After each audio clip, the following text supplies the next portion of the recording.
오늘 주제로 말씀드리려고 했던 것은 이 한나라당의 문제입니다. 한나라당의 문제는 바로 지금 제가 말씀드린 문제하고 연결이 되는 것입니다. 지금 한나라당이 지금 이 순간에 제일 신경을 쓰고 있는 것은 뭐냐 하면은 그것은 자기들이 개발한 정책이 아니고 자기들이 개발한 정책이라기보다는 저 좌파 세력들, 야당, 그리고 일부 선동 세력들이 던진 것을 그냥 받았어요. 흔히 반값 등록금이라.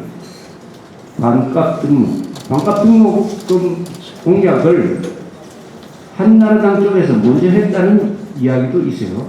그러나 그것은 선거에서 끝나버린 거고, 최근 이 정책으로 번진 것은 주도권을 좌파 세력이 잡았어요. 좌파 세력이 잡아서 반값 등록금 시위도 하고 이렇게 주장을 하니까 거기에 대해서 시간을 두고 돈과 관계되는 문제고, 이것은 몇 조와 관계되는 문제고, 1년만 반값 등록금 하는 게 아니라 계속 한 번 정하면 영원히 해야 되니까 이것은 신중하게 몇 년을 두고 토론을 하고 대책을 내놓아야 할 걸 가지고 한나라당이 접수 받아버렸습니다. 받았어요. 겁에 질린 사람처럼.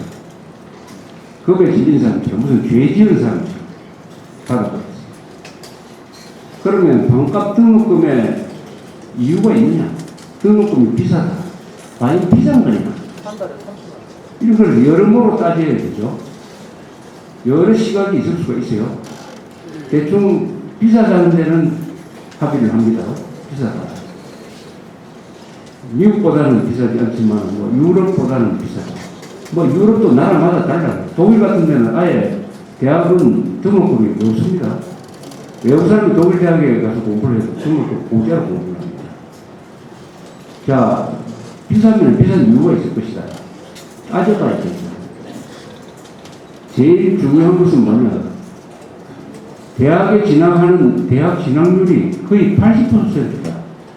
고등학교를 졸업하고 80%가 대학에 진학을 한다. 그러면 대학, 이게 국민 의무교육에 들어가느냐, 헌법이 정한 의무교육에 들어가느냐, 의무교육 아니죠. 의무교육이면은 국가가 부담을 해야 됩니다. 의무교육이 아니니까 국가가 부담하는 게 아니라 기본적으로 공부하는 사람이 부담이 됩니다. 그 다음에 그럼 장학금이 있느냐 없느냐. 지금 대학에 장학금 많습니다. 많은 데는 한 30%까지 받아요. 30%. 그럼 뭐냐. 열심히 공부하면 장학금을 받을 수 있다. 그 다음에 돈이 없으면 어떻게 뭘 해야 되느냐. 알바이트를 해야 된다. 알바이트를 해서 학자금을 마련해야 된다. 과거에도 그렇게 했다. 진학률이 70%, 80%가 되는데 그걸 국가가 부담하면은 국가가 사회주의 국가가 되어버리든지 세금을 더 얻든지 하는 수밖에 없다. 이런 가지 종합적으로 판단을 해가지고 그 다음에 지금 대학이 이게 이런 식으로 70% 고등학교 졸업한 80%의 학생들을 받아서 여기저기 대학을 만들었는데 이게 과연 대학 교육이 맞느냐? 이게 대학을 역할을 하고 있느냐? 아니면은 고등학교하고 똑같은 교육을 하고 있느냐? 이것도 따져봐야 되는 거 아닙니까? 이렇게 하면서 정책을 펴야 될 이 한나라당이 겁에 질린 것처럼 무슨 죄를 지은 것처럼 이렇게 굽신거리면서 하고 있다. 그 다음에 왜 반값 등록금이란 말을 그냥 받아주느냐? 아니 세상에 어디 가서 백화점 가서 물건 흥정하면서 물건 사러 온 사람이 이거 반값 주세요 하면은 황당하지 않습니까? 정가가 딱 있는데 정가가 붙어 있는데 근데 반값으로 할인 안 해준다고 거기서 막 누워가지고 난동 부린다. 이 반값이란 말 자체가 이것은 강도 심보죠. 이 반값 그렇지 않습니까? 그게 가짜인 거 아니면 가짜. 반값 주세요 하는 것은 가짜 상품 많이 파는 데 가면 무조건 반값 주의할 수 있죠. 그럼 한국의 교육이 이게 가짜입니까? 어떻게 여당이 반값 등록금이라는 말을 그냥 가지고 옵니까? 반값, 등록금 인하 문제 또는 등록금 조정 문제, 요렇게 말을 받아야 되는데, 반값 등록금, 무상급식, 진보, 요런 말을 그냥 또 받아오는 바람에 저 모양이 됐겠어요. 그렇게 주장하지만은, 저 좌익 세력이 만든 말을 그냥 그대로 받아서 쓰면은, 그걸로 끝납니다. 방송에서 그거랑 그대로 받아 쓴다는 것은 이미 50%는 양보하고 들어가는 거예요. 저의 경우를 들면 나는 이렇게 이야기했습니다. 우리는 딸 둘이가 이미 대학교 졸업하고 다 출가를 해가지고 앞으로 직계가족 중에서 대학 다니는 사람 아무도 없다. 그리고 나도 대학 다닐 때 아르바이트를 했다. 가정교사를 했다. 열심히 공부하면은 등록금을 벌 수 있다. 장학금으로 벌 수 있다. 의무교육이 아니다. 그러면 왜 내가 때만 쓰고 고마워할 줄 모르는 애들한테 내 세금을 가지고 반값 등록금을 부담해야 되느냐. 이건 정의롭지 못하다. 이렇게 이야기할 수 있는 거 아닙니까? 이게 여러분들한테 다 세금이 달라는 겁니다. 한나라당은 반값 등록금 했다 해가지고 그 고마움을 모르는 애들을 표를 얻겠다고 할지 모르지만은 그 약속은 여러분들의 돈으로 했습니다. 돈이 얼마 드냐? 7조라고 하면 대충 계산하면은 1인당, 국민 1인당 15만원, 매년 15만원. 4인 가족을 갖고 계신다면은 15만원, 60만원. 여러분들 한나라당한테 마음대로 세금 우리 집에서 1년 매년입니다. 매년 60만원씩 받아가라는 영수증을 써준 적이 있습니까? 이런 짓을 한나라당이 하고 있어요. 한나라당이 이념적으로 안보 문제에 대해서 다 종북 세력들한테 손들고 투항한 것은 옛날 일이고, 여기서 여러 번 이야기했어요. 이제 제가 이야기하는 것은 납세자로서 하는 이야기예요. 납세자. 이 보수 세력이라는 것, 보수라는 것의 가장 출발점은 세금입니다. 세금 문제예요. 민주주의가 출발하는 것도 세금 문제입니다. 민주주의 출발점은 그리스까지 올라가면 너무 멀고, 오늘 우리가 누리고 있는 이 자유민주주의의 출발은 1215년에 영국에서 있었던 한 사건을 가지고 이야기를 합니다. 그때 존 왕이라는 사람이 있었어요. 1215년에 존 왕이라는 사람이 귀족들한테서 전쟁을 하기 위한 세금을 거두려고 하니까 귀족들이 세금 내기 싫다. 그래서 귀족들이 작당을 해가지고 왕한테 대듭니다. 앞으로 우리 귀족들한테 세금을 거두려면은 귀족 회의의 동의를 받아야 된다. 동시에 자유민을 구속하려고 하면은 멋대로 구속할 수 없다. 체포영장을 발부해야 된다. 제3자가 발급한 이 두 가지를 딱 요구를 해가지고 그것을 받아들였어요. 그래서 세금은 국회의 동의, 구속영장은 판사의 영장 발부가 있어야 된다. 이 두 개가 민주주의의 출발점입니다. 하나는 인신 구속에 관한 것이고, 하나는 내 호주머니에 있는 돈을 빼내가는 것입니다. 민주주의에서 제일 중요한 것이 바로 두 개입니다. 인권과 돈인 것입니다. 돈은 자본주의의 유리로서, 인권의 문제는 민주주의, 법치주의로서 해결하는 것입니다. 이게 민주주의 시작이에요. 바로 세금으로부터 시작이 된 것입니다. 우리 점점 세금 많이 내는 나라로 변해가고 있습니다. 한국이 지금 세금 한 20% 내고 준조세, 무슨 보험료까지 다 합치면 그거보다 약간 많을 겁니다. 이게 좌편향적으로 가면 갈수록 세금을 더 많이 내게 됩니다. 저 유럽에서는 프랑스 같은 경우는 한 세금 40%, 저기 스칸디나비아 가면은 세금 50%입니다. 여러분들이 벌어들이는 돈은 50%가 세금으로 가는 겁니다. 한국은 지금 20%니까 세금 문제가 실감에 아직 잘 와닿지 않지만 이제부터 점점 잘 들여다봐야 돼요. 그러니까 납세자의 권익은 뭐냐? 세금을 마구잡이로 거둬서는 안 된다. 세금은, 국가 세금은 꼭 필요한 사람한테 써야 된다는 것입니다. 그런데 반값 등록금 제도를 실시하면은 이건희 씨의 손자한테도 적용이 돼요. 세금 급식을 실시하면은 이건희 씨의 손자도 공짜밥을 먹습니다. 이거 필요합니까? 달라고 요구하지 않는 사람한테 왜 억지로 줍니까?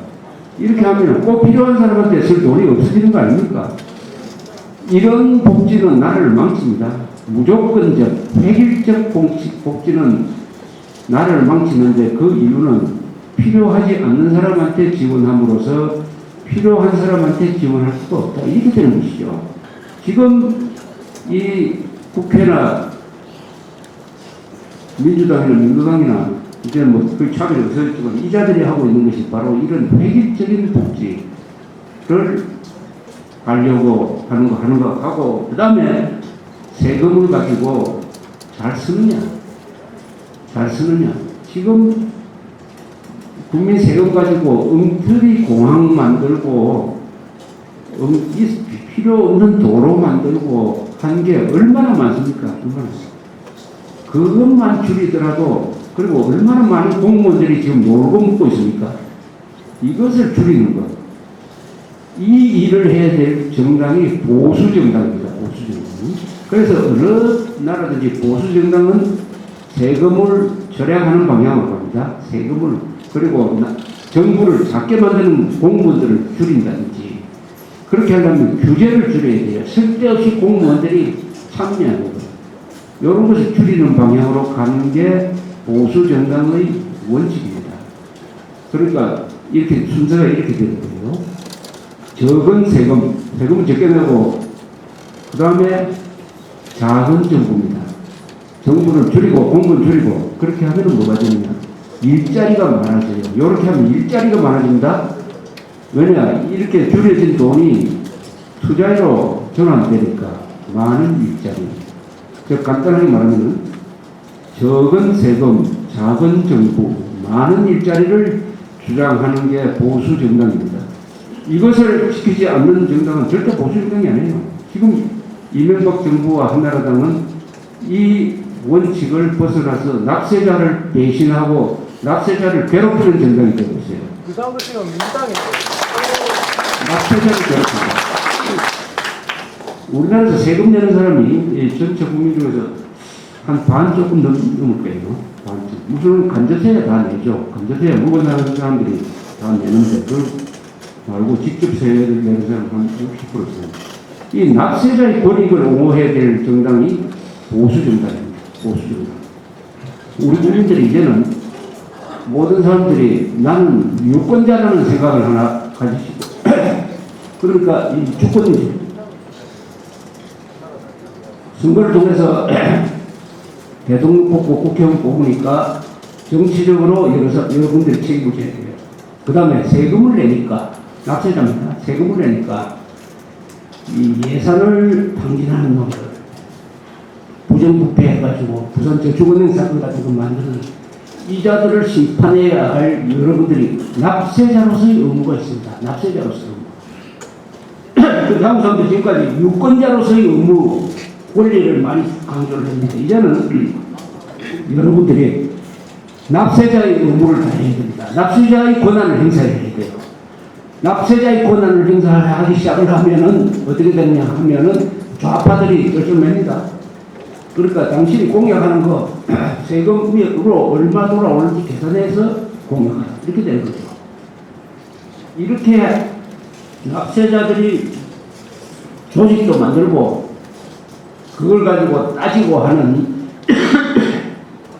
이런 식으로 깨어나야만이 이런 사기꾼들이 국회에서 배제가 되는 것입니다. 사기꾼들이. 지금 대충 계산한 거 보면은 정치권들이 공약하는 것을 돈으로 계산하면 이래 됩니다. 반값 등록금의 7조들은요, 매년입니다, 이거 매년. 그리고 세금급식에 1조가 됩니다, 1조. 일부에서 말하는 무상의료에 1년에 30조가 됩니다, 30조. 무상보육은 뭐냐? 유치원 무상, 이거 1년에 한 6조 들어요, 6조. 자, 이거 다 합치면 한 45조 정도 되죠. 1년에 45조가 아닙니다. 매년 45조예요. 매년 45조. 우리 1년 예산이 한 300조 될 거예요. 그중에 15%. 매년. 왜 그런지 삽니까? 예컨대 세금급식 해달라는 여론이 일어나지 않았어요. 다 도시락을 사가지고 있어요. 다. 그 게으름뱅이가 아니면 다 자녀들 도시락을 사줄 수가 있습니다. 거기에 1조 넣어봐야 북한에 풍선 보내는데 2조 넣는 게 낫습니다. 그 돈을 가지고 풍선을 보낸다 계산하면 1년에 풍선을 아마 수백억 개를 보내가지고 그 1조를 세금급식에 투자하지 않고 대북 풍선 보내는데 1조를 쓰면 북한은 아마 1, 2년 내로 망할 겁니다.